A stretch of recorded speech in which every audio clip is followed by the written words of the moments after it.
வணக்கம் மக்களே! Retail option குளோபல்ல video post பண்ணி கிட்டத்தட்ட 1 மாசம் ஆயிப்போச்சு. என்ன பண்றது? போஸ்ட் பண்றதுக்கு நேரமே வந்து கிடைக்க மாட்டேங்குது. பட் அப்பப்போ இருக்கக்கூடிய இம்பார்ட்டன்டான அப்டேட்ட நம்ம ரிட்டல் ஆப்ஷன்ல ஷேர் பண்ணிட்டு இருக்கோம். பட் இருந்தாலும் பல நண்பர்கள் ரிட்டல் ஆப்ஷன் குளோபல்ல அட்லீஸ்ட் வீக்லி ஒன்ஸ் ஆச்சும் ஒரு வீடியோ போடுங்க அப்டின்ட்டு வந்து கேட்டிருந்தாங்க. ஸோ வீக்லி ஒன்ஸ்ன்னா நம்ம இன்னும் கொஞ்சம் கூடுதலாவே போடுவதற்கு வந்து ட்ரை பண்ணுவோம்.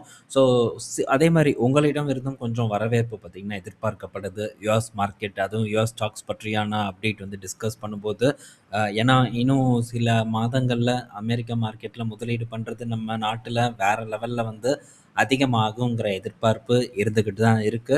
ஸோ அப்ப ஒரு நல்ல வரவேற்பு இருக்கும்னு நான் நெனைக்கிறேன். பட் நம்ம அதுக்கு முன்னாடியே வந்து ஸ்டார்ட் பண்ணியாச்சு. அ கொஞ்சம் கூடுதலான ஒரு சப்போர்ட் உங்ககிட்ட இருந்தும் நான் எக்ஸ்பெக்ட் பண்றேன். இந்த யுஎஸ் ஸ்டாக்ஸ் பத்தி டிஸ்கஸ் பண்ணும்போது. சரி நம்ம இன்னைக்கு போலாம். இன்னைக்கு சில பங்குகள் பற்றியெல்லாம் வந்து நம்ம பார்ப்போம். ஸோ சில பங்குகள்ல நமக்கு அக்யூமுலேட் பண்றதுக்கான சான்சஸும் பார்த்தீங்கன்னா, நமக்கு ஏற்பட்டிருக்கு. அது என்னென்னங்கிறத நம்ம பார்ப்போம். பட் அதெல்லாம் ரொம்ப நாட்களா, ரொம்ப மாதங்களா பெர்ஃபார்ம் பண்ணாத பங்குகளாகவும் இருந்துட்டு வந்துட்டுருக்கு. ஸோ ஒண்ணொண்ணா பார்ப்போம். நம்ம பார்க்க போறது, ஸோ இந்த அடோப் பற்றியான ஒரு அப்டேட் தான் நம்ம பார்க்க போறோம். ஸோ இப்போ இந்த மைக்கேல் பரி பார்த்தீங்கன்னா, அடோப் வந்து கண்டிப்பா இந்த மிட் ஜர்னிய வந்து பை பண்ணணும் அப்டின்ட்டு ஒரு செய்திய வந்து குடுத்துருக்காங்க. ஸோ இந்த மிட் ஜர்னி பார்த்தீங்கன்னா, வேற லெவல்ல இப்போ பேசும் பொருளா வந்து மாறிட்டு இருக்கு. இந்த மிட் ஜர்னியும் வந்து ஒரு சப்ஸ்கிரிப்ஷன் பேஸ் பண்ண ஒரு AI image generator and video generate பண்ணக்கூடிய ஒரு ஒரு இதுதான் ஒரு அப்ளிகேஷன் தான். ஒரு ஏஐ தான். ஸோ இப்போ இத வந்து அடோப் வாங்கணுன்ட்டு மைக்கேல் பெர்ரி வந்து சொல்லியிருக்காங்க. அது மட்டும் இல்ல, மைக்கேல் பெர்ரி வந்து இந்த அடோப்ல ஒரு கான்டேரியன் பெட் எடுத்திருக்கிறதாவும் ஒரு தகவல் வந்திருக்கு. பட் இது உண்மையா என்னன்ட்டுலாம் தெரியல. இன்னும் இந்த எஸ்இசில எந்த விதமான பதிவும் நமக்கு கிடைக்கல. ஆனா எடுத்திருக்கிறதா ஒரு ரூமர் பார்த்தீங்கன்னா, நமக்கு இப்போ வந்துட்டு இருக்கு. ஸோ அடோப் இப்போ கிட்டத்தட்ட பீக்ல இருந்து 50% வரைக்கான சரிவ குடுத்த ஒரு பங்கா தான் இருக்கு. பட் நான் இன்னும் வந்து அடோப்ல அவசரப்படல. ஏன்னா, இப்பவும் வந்து இந்த ஏஐயோட தாக்கம் மேபி கொஞ்சம் உக்கிரமா இருக்கும் இந்த மாரியான பங்குகள்ல, சாஃப்ட்வேர்ல அப்படிங்கிற ஒரு எதிர்பார்ப்பு இருக்கு. ஸோ பொறுத்திருப்போம். ஏன்னா போட்டு அடிச்சாங்கன்னு வச்சுக்கோங்களேன், அதுக்கப்புறம் நம்ம தாங்குவது ரொம்ப கடினம். ஆனா ஆல்மோஸ்ட் பார்த்தீங்கன்னா, ஃபோக்கஸ் பண்ணக்கூடிய இடத்துக்கு இந்த அடோப் வந்து வந்தாச்சு. ஸோ விரைவில் நம்ம இதில ஒரு ஆப்பர்ச்சுனிட்டிய எதிர்பார்க்க முடியும். பட் கரெக்ட்டா ஸோ ஒரு நீங்க பண்ணும்போது ஒரு நல்ல அனாலிசிஸ் பண்ணிட்டு, ஸோ ஒரு பிளானோட வந்து இத ஃபோக்கஸ் பண்றதுக்கு ட்ரை பண்ணுங்க. பட் நான் இன்னும் ஃபோக்கஸ் பண்றதுக்கான ஒரு இடத்த வந்து இந்த இடத்துல பார்க்கல. விரைவில் ஏற்படுங்கிற ஒரு எதிர்பார்ப்பு இருக்கு. ஸோ இந்த ஏஐ வீடியோ ஜெனரேட்டர் பார்க்கும்போது, இந்த மிட் ஜர்னியோடது நான் சிலதெல்லாம் வந்து பார்த்தேன். நல்லாவே வந்து ரொம்பவே சூப்பரா வந்து கிரியேட் பண்ணியிருக்கு. பட் செகண்ட்ஸ் அப்படின்னு பார்க்கும்போது வெறும் 5 செகண்ட்லேருந்து ஒரு 10 செகண்ட் வரைக்கும் தான் இந்த வீடியோவ வந்து ஜெனரேட் பண்ணுது. ஆனா இத பிரீமியம் போட்டு யூஸ் பண்ணும்போது, நெறையா அப்படியே கொஞ்சம் கொஞ்சமா கிளிப்பா எடுத்து, அத ஒரு நல்ல வீடியோவாவே வந்து மாத்திர்லாம் அப்படின்ட்டும் பலரும் பார்த்தீங்கன்னா பதிவ போட்டிருக்காங்க. ஸோ இத பற்றி இன்னும் நம்ம பார்ப்போம். ஸோ அடோப் கிட்ட ஃபயர்ஃப்ளை இருக்கு. என்னதான் இருந்தாலும் அத காட்டிலும் வெளிய இருக்கக்கூடிய ஏஐ இந்த மாரியான சர்வீசஸ் ரொம்பவே வந்து பெட்டரா வந்து இருக்கு. இதுதான் அடோப்க்கு இருக்கக்கூடிய ஒரு பெரிய தலைவலியா இப்ப வந்து மாறியிருக்கு. ஸோ இத எப்படி ஹேண்டில் பண்றாங்கங்கிறது பொறுத்திருந்து பார்ப்போம். ஸோ அதுக்கு கொஞ்சம் டைம் எடுத்துக்கும் அப்படின்னு நான் நினைக்கிறேன். இது அடோப் பற்றியான ஒரு அப்டேட்டு. ஸோ அடுத்தது பார்த்தீங்கன்னா, இப்ப இந்த ஏஐ ரிலேட்டடான அப்டேட் நம்ம பார்க்க போறோம். ஸோ இப்போ ஃபர்ஸ்ட்டு பார்த்தீங்கன்னா, கிராஃபிக் கார்டுக்கான ஒரு டிமாண்ட் வந்து மார்க்கெட்ல பெரிதளவுக்கு வந்து ஏற்பட்டது. அடுத்தது பார்த்தீங்கன்னா, ரேமுக்கான ஒரு டிமாண்ட் பார்த்தீங்கன்னா, இப்போ பெரிய அளவுக்கு மார்க்கெட்ல ஓடிட்டுருக்கு. ரேமோட காஸ்ட் எல்லாம் ரொம்பவே எகிறியிருக்கு. அடுத்தது எங்க? அடுத்தது திரும்ப பார்த்தீங்கன்னா, சிபியுக்கான டிமாண்ட் பார்த்தீங்கன்னா, பெரிய அளவுக்கு வந்து எகிறியிருக்கு. ஸோ சிபியுக்கான விலையும் பார்த்தீங்கன்னா 2 நிறுவனங்கள். ஸோ இப்போ இந்த X86 பொறுத்தவரைக்கும் மார்க்கெட்ல முக்கியமான பிளேயர். ஸோ இந்த சிபியுனாலே மார்க்கெட்ல முக்கியமான பிளேயர் இன்டெல் அண்ட் ஏஎம்டி தான். ஸோ 2 பேத்துக்கும் பார்த்தீங்கன்னா, இந்த சர்வர் சிபியு டிமாண்ட் வந்து வேற லெவலுக்கு உயர்ந்திருக்கு. பிரைஸ உயர்த்தியிருக்காங்க. ஸோ இதெல்லாம் வந்து நடந்துட்டுருக்கு. ஸோ அடுத்தது இந்த இடத்துல ஒரு பெரிய ஒரு பாசிட்டிவ் அதாவது நல்ல ஒரு வருமானம் ஏற்படுவதற்கான வாய்ப்பு இருக்கு அப்படிங்கிற எதிர்பார்ப்பு எனக்கு அதிக லெவல்ல இருக்கு. ஆனா ஸோ என்னதான் வந்து இப்போ இந்த சர்வர் டிமாண்ட் வந்து அதிகமானாலும், இன்டெல் என்ன சொல்லியிருக்காங்கன்னா, கெப்பாசிட்டி பார்த்தீங்கன்னா பத்தல அப்படின்னு தான் இன்டெல் வந்து மென்ஷன் பண்ணியிருக்காங்க. டிஎஸ்எம்சிக்கும் இதே ஒரு ப்ராப்ளம் தான். ஸோ டிஎஸ்எம்சியும் அவங்களுக்கு இருக்கக்கூடிய ஆர்டர்ஸ ஸோ அவங்களுக்கு கீழ இருக்கிறவங்களுக்கு வந்து ட்ரான்ஸ்ஃபர் பண்ணிட்டு வந்துட்டு இருக்காங்க. இத பத்தியெல்லாம் நம்ம ஆல்ரெடி பார்த்துருக்கோம். பட் இன்டெலுக்கு பார்த்தீங்கன்னா சில கன்ஸ்ட்ரெயின்ட்ஸ் இருக்கு. இந்த புரொடக்ஷன பண்றதுக்கு. ஸோ அது வந்து தீர்றதுக்கே 1லேருந்து 2 வருடம் ஆகும் அப்படின்ட்டு சில செய்திகள் வந்துட்டுருக்கு. ஆனா இன்னொரு பக்கம் பார்த்தீங்கன்னா, இந்த இஎம்ஐபி பார்த்தீங்கன்னா, அந்த கோவாஸ வந்து சேலஞ்ச் பண்ணுது. ஸோ கஸ்டமர் அதாவது இந்த செகண்ட் ஹாஃப்லேயே நல்ல கஸ்டமர்ஸ் அண்ட் பில்லியன் டாலர் மதிப்பிலான டீல்ஸ் வின் பண்ணுவாங்கன்ட்டு ஒரு பக்கம் செய்திகள் போகுது. பட் இந்த செய்திகள் எதையும் நம்ம நம்ப வேண்டாம். ஸோ டிஎஸ்எம் இந்த இன்டெல் பொறுத்த வரைக்கும் ஸோ இந்த ஃபவுண்ட்ரி பிஸ்னஸ் டெஃபினட்டாக இன்னும் வரக்கூடிய நாட்களில் பெரிய அளவுக்கு வந்து பூம் ஆகும் அப்படிங்கிற எதிர்பார்ப்பு எனக்கு வந்து பர்சனலாக இருக்குது. ஸோ இப்போதைக்கு எந்த ஒரு அறிக்கையும் வந்து கொடுக்காம இருந்தாலும் பேக் எண்டில் டெஸ்டிங் நடந்துகிட்ருக்கும். ஸோ நமக்கு எதுவுமே முன்னாடியே சொல்ல மாட்டாங்க. இதெல்லாம் நடந்து ஸோ சாம்பிளாக பெரிய அளவுக்கு வந்து ஒரு ப்ரொடெக்ஷன் எல்லாம் பண்ணி முடித்ததுக்கப்புறம் தான் நமக்கு உண்மையான ஒரு இன்ஃபர்மேஷன் என்ன நடந்திருக்கு, என்ன டீல் வின் பண்ணுறாங்கங்கிற ஒரு விவரங்களே வந்து தெரியும். இதெல்லாம் மார்க்கெட்டில் சத்தம் இல்லாமல் காதும் காதும் வச்ச மாதிரி முடிச்சுக்குவாங்க. பட் நான் இந்த ஃபவுண்ட்ரியில் ரொம்பவே பாசிட்டிவாக இருக்கேன். அதே சமயத்தில் இப்போ இன்டெல் பார்த்திங்கன்னா ஒரு புது X86 சர்வர் சிபியூவை வந்து லான்ச் பண்ணியிருக்காங்க. Xeon 6 Plus. இதில் எத்தனை கோர் தெரியுமா? கிட்டத்தட்ட 288 கோர் வந்து இருக்க போகுது. ஆனால் 288 கோருமே எஃபிஷியன்ட் கோராக தான் இருக்க போகுது. பர்ஃபார்மன்ஸ் கோர் எதுவுமே வந்து இல்லை. ஸோ இந்த கோர் வந்து குறிப்பாக இந்த டெலிகாம் அண்ட் 6G ரிலேட்டடான விஷயங்களுக்கு இந்த சிபிஓ வந்து அவங்க பயன்படுத்த போகிறதா வந்து சொல்லியிருக்காங்க. ஸோ ஆர்டர்ஸ் பார்க்கும்போது இந்த டெலிகாம் கம்பெனிஸ் கிட்ட இருந்து பயங்கரமாக வந்திருக்கு அப்படின்ட்டு இன்டெல் தரப்பில் ஒரு அப்டேட் வந்திருக்கு. ஸோ அடுத்து இன்னும் ஒரு சர்வர் சிபியூ லான்ச்சிங்க்கும் வெயிட்டிங்கில் தான் இருக்குது. அது போக 27 தான். ஸோ 27 இல்லை, இந்த இயர் எண்டில் இந்த நோவா லேக்கை வந்து லான்ச் பண்ண போகிறதாகவும் தகவல் வந்திருக்கு. அதே சமயத்தில் Zen 6ம் வந்து இந்த வருட எண்டு இல்லைன்னா அடுத்த வருடத்தில் லான்ச் பண்ணப்படும். ஸோ நல்ல ஒரு காம்படிஷனை ஏஎம்டி கொடுத்துட்டு வந்துட்டு இருக்காங்க. ஸோ பார்ப்போம் என்ன நடக்குதுன்ட்டு. பட் ஸ்டில் நான் இன்டெல்லில் பாசிட்டிவாக இருக்கேன். மேபி ஏஎம்டி ஒரு சரிவை கொடுக்கட்டும், அப்புறம் நம்ம இதை பற்றி டிஸ்கஸ் பண்ணுவோம்.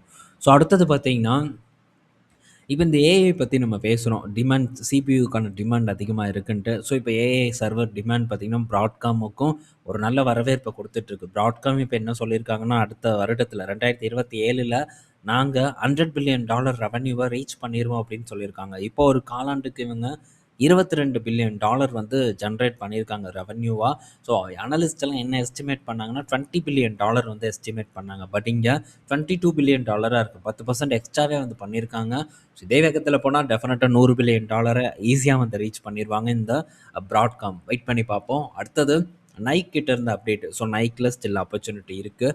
ஸோ நைக் பார்த்திங்கன்னா பெருசாக பர்ஃபார்மன்ஸே பண்ணாத ஒரு பங்காக தான் இருக்குது. நல்ல கரெக்ஷனை கொடுத்து ஒரு இடத்துல ஸ்டேபிளாக இருக்குது. ஸோ அப்பப்போ மந்த்லிஸ் நம்ம வந்து ஃபோக்கஸ் பண்ணுறதுக்கு இதெல்லாம் வந்து சூஸ் பண்ணிக்கலாம். நல்ல ஒரு பிராண்டு என்னை பொறுத்த வரைக்கும். ஸோ நான் வந்து அதை பண்ணிகிட்ருக்கேன். அதனால தான் டிஸ்கஸ் பண்ணுறேன். இப்போ ஆல்மோஸ்ட் ஒரு $60 கீழே தான் இந்த நைக் பார்த்திங்கன்னா ட்ரேட் ஆகிட்டு இருக்குது. ஸோ இப்போ நைக்கில் என்ன செய்தினா, நைக்கில் ஒரு $300 மில்லியன் பார்த்திங்கன்னா ரீஸ்ட்ரக்சரிங் சார்ஜஸாக வந்து இப்போது ரீசெண்டாக நடந்த லே ஆஃப்காக வந்து இவங்க ஸ்பெண்ட் பண்ணியிருக்காங்க. ஸோ இது ஒரு செலவினம் தான். இது வந்து அவங்களுடைய ரிசல்ட்டில் வந்து ஒரு பாதிப்பை ஏற்படுத்தும். ஸோ இப்போது நைக்கு கொஞ்சம் ஸ்ட்ரகிளாக வந்து இருந்துட்டு வந்துட்டு இருக்காங்க. பட் இதுதான் டைம். ரீசெண்டாக பூமாவை கூட சைனா கம்பெனி வந்து வாங்கிட்டாங்க. ஸோ அங்கேயும் வந்து பிஸ்னஸ் பெருசாக பண்ண முடியாமல் கிளம்பிட்டாங்க. பட் நைக் ஸ்டேபிளாக வந்து இருக்கும்னு நான் எதிர்பார்க்குறேன். ஸோ இந்த காம்படிஷனை உடைக்கும். அண்ட் ப்ரீமியம் செக்மெண்ட்டில் நைக் ஸ்டில் ஒரு பெரிய ஒரு லீடராக இருந்துட்டு வந்துட்டுருக்காங்க. ஸோ பார்ப்போம். இந்த லே ஆஃப் வந்து எங்கே நடந்திருக்குன்னு தெரில. மேபி யூஎஸில் நடந்திருந்தால் வரவேற்கத்தக்கக்கூடிய விஷயம் தான். ஏன்னா அங்கே கொடுக்கக்கூடிய சம்பளத்துக்கு வியட்நாமில் கொடுத்துட்டு போனால் இவங்களுக்கு இன்னும் கூட நல்ல ஒரு காசு சேவிங் வந்து ஏற்படும். ஸோ அதையும் நம்ம பார்ப்போம். பட் இப்போதைக்கு நமக்கு நைக்கில் ஒரு சான்ஸ் இருக்குது அப்படிங்கிறத சொல்கிறதுக்காக இந்த செய்தியை நான் எடுத்துகிட்டு வந்திருக்கேன். அடுத்தது நோவோ நார்டிஸ்க் கிட்டேருந்து ஒரு அப்டேட் வந்திருக்கு. ஸோ நோவாக்கும் இந்த இம்ஸுக்கும் இப்போ ரீசெண்டாக வந்து ஒரு பிரச்சனை ஓடிட்டு இருந்தது. இம்ஸ் என்ன பண்ணுறாங்க, ஸோ இந்த விகோவி பில்லோட காப்பியை வந்து விற்றாங்க $49. பட் உடனே நோவா பார்த்திங்கன்னா எஃப்டிஏ கிட்ட புகார் அளித்து சூ பண்ணி ஸோ இந்த விகோவி காப்பியை வந்து தடுத்து நிறுத்தினாங்க. ஸோ அவங்களும் பயங்கரமாக எச்சரிக்கையை வந்து கொடுத்துருந்தாங்க இந்த இம்ஸுக்கு. பட் இப்போ என்ன பண்ணுறாங்கன்னா 2 பேரும் சேர்ந்து வந்து இந்த விகோவி வெயிட் லாஸ் பில்லை வந்து விற்க போகிறதா ஒரு அப்டேட் வந்து கொடுத்துருக்காங்க. பட் இன்னும் வந்து ஒரு கன்ஃபர்மேஷன் வரல. இப்போதைக்கு ஒரு ரிப்போர்ட் வந்து ப்ளூம்பர்க் கிட்ட இருந்து வந்திருக்கு. ஸோ இதுக்கு முன்னாடி நடந்தது. இதுக்கு முன்னாடி என்ன நடந்ததுன்னா, இந்த வெயிட் லாஸ் ஷார்ட் பார்த்திங்கன்னா இம்ஸ் மூலிமா வந்து விற்றாங்க நோவா நார்டிஸ்க். பட் அப்போ காப்பீஸ் வந்து அதிகமாக விற்கிறாங்க அப்படின்னு சொல்லிட்டு அந்த ஒப்பந்தத்தை வந்து தடை பண்ணாங்க. ஒப்பந்தத்தையே கேன்சல் பண்ணாங்க. ஆனால் இப்போ திரும்ப பார்த்திங்கன்னா விகோவி வெயிட் லாஸ் பில்லு இவங்க மூலிமா விற்க போகிறதா சொல்லியிருக்காங்க. அப்போ இப்போ காப்பி ஆகாதா? இந்த மாதிரியான கேள்விகள் எல்லாம் வந்துருக்கு. ஸோ இப்போதைக்கு ஒரே ஒரு நம்பிக்கை இந்த விகோவி பில் தான். ஸோ விகோவி பில்லோட சேல்ஸ் பார்த்திங்கன்னா ரொம்ப சூப்பராக வந்து போயிட்டுருக்கு. ஏப்ரல் அடுத்த மாதத்துலேருந்து எல்இலியோட காம்படிஷன் இந்த வெயிட் லாஸ் பில்லையும் வந்து ஏற்பட்டுரும். ஆனால் வெயிட் லாஸ் பில் பொறுத்த வரைக்கும் வெயிட் லாஸ் பர்சன்டேஜ் பார்த்திங்கன்னா விகோவியில் பெட்டராக வந்து இருக்குது. ஸோ விகோவி மார்க்கெட் பொசிஷனை தக்க வச்சுக்கும் அப்படிங்கிற எதிர்பார்ப்பு இருக்குது. அதே மாதிரி எல்லி லில்லியோட இந்த வெயிட் லாஸ் பில் பார்த்தீங்கன்னா, ஸோ டிஸ்கன்டினியூஷன் அதிகமா இருக்கு அப்படிங்கிற ஒரு ரிப்போர்ட்டும் வந்திருக்கு. ஸோ இதுவும் கொஞ்சம் குறிப்பிடத்தக்க நம்ம கவனிச்சு பார்க்க வேண்டிய ஒரு விஷயமா இருக்கு. அதே சமயத்தில இங்க கேக்ரிஸ் அம்மாவோட வெயிட் லாஸ் பெர்சன்டேஜ் ரொம்ப வீக்கா இருக்கு. ஏன் நோவோ நார்டிஸ்க் அதிக எம்ஜி யூஸ் பண்ண மாட்டேங்கிறாங்க அப்படின்ட்டு தெரியல. ஸோ அத வந்து கொஞ்சம் செக் பண்ணி பார்க்கணும். ஏன்னா ரொம்பவே லோவஸ்ட் டோஸ்ல தான் இவங்க வித்துட்டு வந்துட்டு இருக்காங்க. ஆனா எல் எல் டி பார்க்கும்போது அவங்களுடைய டோஸ் வந்து ரொம்பவே அதிக அளவுல இருந்துட்டு வந்துட்டுருக்கு. பட் இப்போ கொஞ்ச நாட்களுக்கு முன்னாடி வீகோவில ஸோ ஹை டோஸ வந்து நாங்க அறிமுகப்படுத்த போறோம்னு வந்து சொல்லியிருந்தாங்க. சீக்கிரம் பண்ணணும். இதெல்லாம் ரொம்ப ஸ்லோ பண்ணாங்கன்னா, அப்புறம் பிரச்சனையில மாட்டுறது தான் இவங்களுக்கு வேற வழி இல்ல. ஸோ இப்போ பங்கும் பார்த்தீங்கன்னா, பெரிய அளவுக்கு கரெக்ட் ஆயிட்டு இருக்கு. ஸோ இங்கேயும் பார்த்தீங்கன்னா, நான் அக்யூமுலேட் பண்ணிட்டு இருக்கேன். அத இப்ப சொல்லிக்கிறேன். மேபி வந்து என்ன வேணா நடக்கலாம். ஸோ பெர்ஃபார்மன்ஸ் ரொம்ப லேட்டா கூட நடக்கலாம். இப்போதைக்கு ப்ரெஷர் போயிட்டுருக்கு. பட் வருவான்னு நான் நினைக்கிறேன். ஸோ எப்படி வந்து இந்த இன்டெல்ல அளவுக்கு அதிகமா நான் அத வந்து ஃபோக்கஸ் பண்ணேன். அதில இருந்த ஒரு நம்பிக்கையின் காரணமா தான் சேர்த்தி வச்சு ரிட்டர்ன் குடுத்தது. அளவுக்கு அதிகமா ஃபோக்கஸ் பண்ண பங்குகள்ல பாதியும் நான் வந்து இடையிலேயே வந்து விக்கவும் வந்து செஞ்சேன். வித்து லாபத்தையும் வந்து எடுத்தேன். ஸோ அந்த பணத்தையும் தூக்கி ஆப்பர்ச்சுனிட்டி அடுத்த இடத்துல இருக்கக்கூடிய ஆப்பர்ச்சுனிட்டீஸ்ல நான் போட்டுட்டு இருக்கேன். நான் இப்போ வரைக்கும் பார்த்தீங்கன்னா, இந்த இன் மனிலேருந்து ப்ராஃபிட்ட வித்ட்ராவே வந்து பண்ணல. ஸோ அங்க பண்ணக்கூடிய லாபத்த அதுக்குள்ளேயே தான் சர்க்குலேட் பண்ணிட்டு இருக்கேன். ஸோ இடையில நான் டொயோட்டால ஷார்ட் டெர்ம் பண்ணேன். என்விடியால வந்து ஷார்ட் டெர்ம் பண்ணேன். ஸோ இதெல்லாம் பார்த்தீங்கன்னா, இதே இடத்துல தான் திரும்ப வந்து ஒரு ரொட்டேஷனுக்கு ஓடிட்டுருக்கு. மற்ற ஆப்பர்ச்சுனிட்டீஸ்ல இருக்கிறத பார்த்துட்டு வந்துட்டுருக்கேன். ஸோ பார்ப்போம். இது ஒரு பெரிய வெற்றிய குடுக்குமா அப்படின்ட்டு. காலம் தான் வந்து நமக்கு பதில் சொல்லணும். பட் இறங்கும்போது கண்டிப்பா ஒரு பெரிய ப்ரெஷர் இருந்துட்டு தான் வந்துட்டுருக்கும். அதில மாற்று கருத்து இல்ல. பட் அத தாண்டி தான் நம்ம வெற்றிய பெற்றாகணும். ஸோ இன்னும் பார்ப்போம் தொடர்ந்து. ஸோ மற்ற பங்குகள்லயும் இன்னும் கொஞ்சம் பங்குகளையும் நம்ம எக்ஸ்ப்ளோர் பண்றதுக்கு ட்ரை பண்ணுவோம். பட் மார்க்கெட் இப்போ வீக்கா இருக்கு. இந்த சூழ்நிலையில நமக்கு அப்பப்ப கிடைக்கக்கூடிய ஆப்பர்ச்சுனிட்டீஸ ஃபோக்கஸ் பண்றதுக்கு டெஃபினட்டா ட்ரை பண்ணணும். ஸோ அடுத்தது ஃபைசர் பார்த்தீங்கன்னா, இப்போ சைனால GLP-1 ட்ரக்க விக்கிறதுக்கான ஒரு அப்ரூவல வந்து இப்போ கெயின் பண்ணியிருக்காங்க. ஸோ இது ஃபைசர பொறுத்தவரைக்கும் ஒரு பெரிய பாசிட்டிவ் நியூஸ். பட் இந்த ஃபைசர் தான் இந்த GLP-1 ட்ரக்க வந்து மேனுஃபேக்சர் பண்ணியிருக்காங்களான்னு கேட்டா இல்ல. தயாரிச்சது பார்க்கும்போது சைவிண்ட் அப்படிங்கிற ஒரு நிறுவனம். அவங்க கூட பார்ட்னர் பண்ணி தான் இந்த வெயிட் லாஸ் ட்ரக்க இப்போ சைனா மார்க்கெட்ல அறிமுகப்படுத்துறாங்க. மேபி இத விரைவில் நம்ம யுஎஸ் மார்க்கெட்லயும் அறிமுகப்படுத்துவதற்கான வாய்ப்பு இருக்கு. ஸோ ஃபைசர பொறுத்தவரைக்கும் இது நல்ல செய்தி. பட் ஃபைசர்ல என்ன ஒரு பிரச்சனைனா, இன்னும் இந்த கோவிட் ப்ராடக்ட்ட நம்பி தான் வந்து ஓடிட்டுருக்கு. அதுதான் பெரிய அளவுக்கு சேல்ஸ குடுத்துட்டுருக்கு. கோவிட் செத்து போயே பல வருடங்கள் ஆகுது. இன்னும் பார்த்தீங்கன்னா, கோவிட் ப்ராடக்ட்ட யார் தான் வாங்கி யூஸ் பண்றாங்க அப்படின்ட்டு தெரியல. ஸோ இது ஃபைசரோட நிலைமையா இருக்கு. பார்ப்போம். ஸோ ஃபைசர் ஒரு டிப்ப குடுத்தது இடையில. அந்த டைம்ல வந்து இத பார்க்கறதுக்கு நான் தவறிட்டேன்.